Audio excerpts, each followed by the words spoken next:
Welcome to Pinoy Guard, your trusted source for hard-hitting defense analysis. A massive Indian Navy warship, the INS Shakti, glides into the harbor of Manila. Its silhouette casts a long shadow across the bay, silent, majestic, and symbolic. But this isn't just a port visit. It's a signal that something big is shifting beneath the waves of Indo-Pacific geopolitics. Standing on deck, General Romeo Bronner Jr., the Armed Forces Chief of Staff, speaks firmly to the press. We are in fact ordering more equipment and weapon systems from India. This single sentence may have just redrawn the map of the Philippines' future in air power and maritime defense. Today, we dive deep into what this means, including the game-changing potential of India's next-generation Tejas Mk2 fighter jet. Is this the affordable, powerful alternative the Philippines has been waiting for? Stay with us until the end to find out. The relationship between India and the Philippines has often flown under the radar in the world of military procurement. But the tide began to change in January 2022 when the Philippines made a historic move, signing a contract worth 18.9 billion pesos, roughly $337 million, to acquire 3 BrahMos supersonic missile batteries from BrahMos Aerospace, a joint venture between India and Russia. This marked the first major Indian defense export to Southeast Asia. For the Philippines, it was a wake-up call, a realization that affordable, high-quality weapons systems don't always have to come from the West.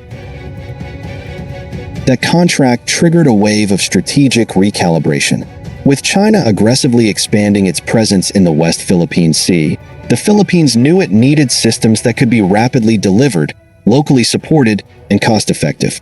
Indian systems, from missiles to radars, fit that bill. Back to the deck of the INS Shakti, docked in Manila in late July 2025. In a rare, candid moment, AFP Chief General Bronner told reporters, "Indian equipment is of high quality, but not as expensive as those from other countries." It's a bold endorsement, but it's not just about the price. Indian defense tech has matured dramatically, from the BrahMos to electronic warfare, to naval platforms, and now to fighter aircraft like the Tejas Mk2.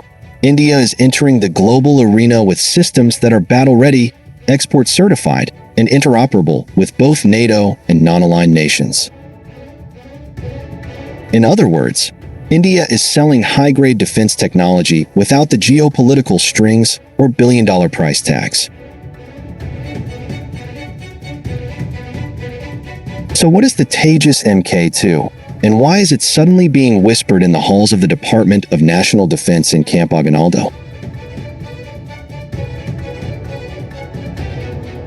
Developed by HAL, Hindustan Aeronautics Limited, the Tejas Mk2 is a 4.5-generation multirole fighter jet designed to replace older platforms like the MiG-29 and Mirage 2000.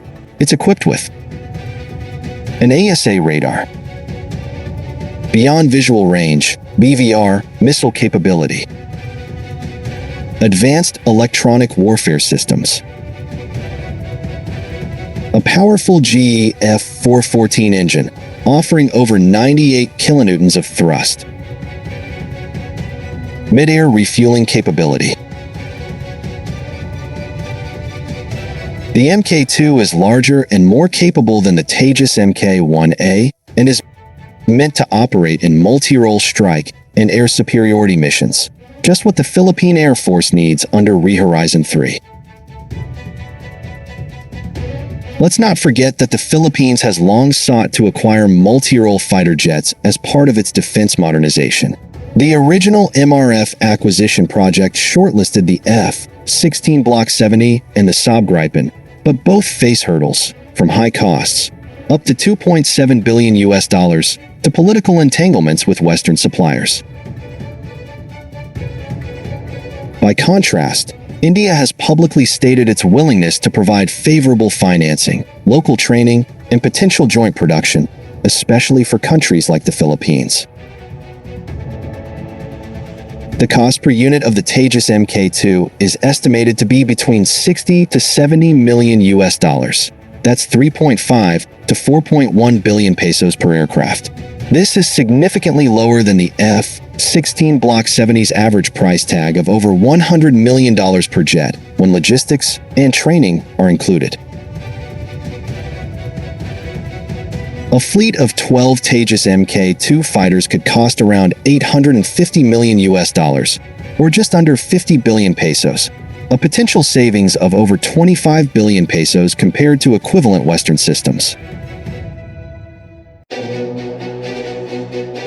The Philippines is now in the second phase of its Horizon 3 defense modernization, which emphasizes territorial defense, joint maritime and air operations, rapid response and interoperability.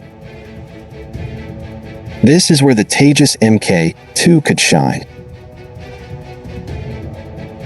With a combat radius of over 1,000 kilometers, it could patrol contested areas in the Calayan Island Group, conduct interception missions, and provide maritime strike options against naval targets using precision-guided munitions. It can also be paired with the BrahMos coastal batteries, already being deployed, for network strike packages that combine air and land-based precision firepower, a first for the Philippines. If the Philippines moves forward with Tejas Mk2 or any Indian platform, the message is clear: Manila is diversifying. It's no longer solely dependent on the US or NATO countries for its defense needs. This matters greatly in the West Philippine Sea, where freedom of maneuver, rules-based order, and gray zone operations are daily challenges. By leveraging Indian support, the Philippines can field modern systems without compromising its foreign policy independence. India is not part of any formal military bloc in the Indo-Pacific, but has deep strategic ties with both ASEAN and the US. This makes them an ideal partner for the Philippines: trusted, flexible, and not overbearing.